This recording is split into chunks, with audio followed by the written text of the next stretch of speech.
Diqqat aholiga tezkor xabar.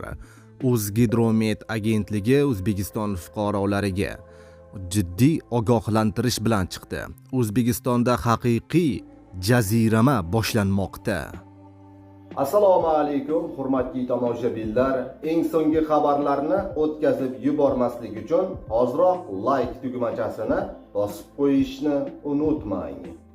Diqqat qiling, tezkor xabar. O'zbekistonda 13-iyuldan 17-iyul kunlarigacha O'zbekistonda juda kuchli issiq bo'lishi mumkin.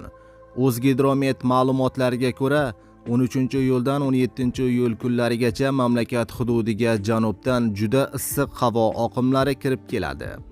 Eng issiq kunlar havo harorati respublika bo'ylab 41-43 daraja, shimolda va cho'l hududlarda esa 44-46 darajagacha ko'tarilishi kutilmoqda.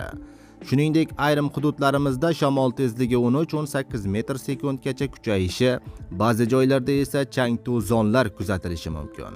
Mutaxassislar aholini kunning eng issiq vaqtida ehtiyot bo'lishlari, ko'proq suyuqlik iste'mol qilishlari va quyosh ostida uzoq vaqt qolmasliklarini tavsiya qilmoqda, deyiladi xabarda.